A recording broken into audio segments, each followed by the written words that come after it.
জালটা আমার বরাবরই খুব পছন্দ। জাল যে কোনো জিনিসই আমার ভাল লাগে মিষ্টির তুলনায়, হোক সেটা চটপটি, চানাচুর, ফুচকা কিংবা আচার, চাটনি সবই ভাল লাগে আমার। মানে একটা অন্যলাখান ভাল লাগে, মিষ্টি একটু খাইলে আমার কাছে একটু কিলাখান লাগে, বাট আমার জালটা খুবই ফেভারিট। ডিয়ার অল ভিউয়ার্স, আসসালামু আলাইকুম। আমি নীলা, সাসি বাতিজি ব্লগসের পক্ষ থেকে জানাইলাম অনেক অনেক শুভেচ্ছা। লইয়া ইলাম আপনার লাগি নতুন 8টা ব্লগ। তো চটপটি বানাইলাম, তো আমি তো সবটাই মোটামুটি আপনার লগে শেয়ার করি, যেহেতু আপনার আমার পরিবারের সদস্য। হয়তো বা আপনাদের আমি খাওয়াইতাম পারলাম না, বাট আমি আমার ভিডিওর মাধ্যমে আপনার লগে শেয়ার করলাম। তারপরে তো চটপটি খাইয়া এখন দেখলাম যে সুন্দর একটা চাঁদ উঠছে।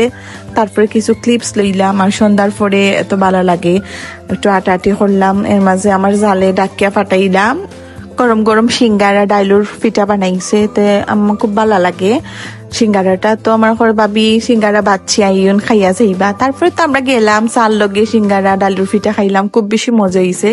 আর আমার জালুরা তোর চাও খুব বেশি মজা। তারপরে তো খাইয়া ইয়া এখন আইলাম একটু গরম আইয়া দেখি আবার এক্সপেরিমেন্ট শুরু হয়ে গেছে। আইয়া দেখলাম তো আজকের এক্সপেরিমেন্ট তরকারি রান্দা। তারপরে কিতা একটু দেখলাম, দেখেও কি আমি কইলাম আপনার কোনো হেল্প লাগবো নি? হয়েছে না আমার হেল্প লাগতো না, আমি পারবো। তারপরে কিতা আমি কইলাম না আপনি হরই না, আমি আপনার হেল্প করলাম। তারপরে কি তারপরে একটু হেল্প করলাম। তো আজকে একটু তাই আলু দিয়া একটু বিফ রান্না করবা, তো তার লাগে আর কিতা প্রিপারেশন লইলা। তো অলমোস্ট তাই দেখছি মাংস খসাই দিলা, আর পরে তো লাড়া ছাড়া দিলা। তা আমি হইলাম যে খুব সুন্দর হয়েছে, আপনার কালারটা খাওয়া যাইব নি, পরে হয় খুব মজা হইব আমি রাঁধছি। তারপরে তো আমি একটু লাড়াচাড়া দিলাম, দেখলাম সব মশলা ঠিক আছে নি, তো দেখলাম মাশাল্লাহ দিলে সবটাই পারফেক্ট হয়েছে। তারপরে তো মাংসটা বালা করে খসাইরা খুব আসলেও খুব বেশি মজা হয়েছিল।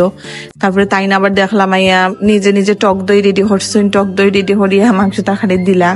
তারপরে তো আলুরে কিউব কিউব করে কাটলা ছোট ছোট করিয়া, তখন বড় বড় তাকে ছোট ছোট কিউব কিউব করে কাটলে সুন্দর লাগে দেখতে। খালি তো খাইলে হয় না, তার খালি সুন্দরও লাগে, জয় জয় জয়। তারপরে তো আর রান্না বান্না কররা আর গফও কররা।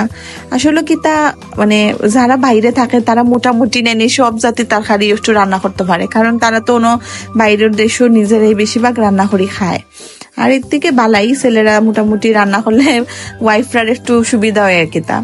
তারপরে তো দেখলাম মাংসটা তাকি তরকারির তাকি তেলটা বাড়ে গেল, তো উপর যে একটু পানি দিলেই তারপরে তো আমি একটু লাড়াচাড়া করলাম। আর আজকের ভিডিওটা আমার অতটুকু সিম্পল ছোট একটা ভিডিও আসলো। আপনার কাছে ভালো লাগলে অবশ্যই লাইক কমেন্ট শেয়ার করবা। আর লাস্টে আর কি আমি তরকারি ফাইনাল লুকটা লইতাম ভুলে গেছিলাম সরি। আর নেক্সট টাইম আবার যদি তরকারি রান্ধুন অবশ্যই শেয়ার করবো। ততক্ষণ আপনারা সবাই ভালো থাকবা, সুস্থ থাকবা। আল্লাহ হাফিজ।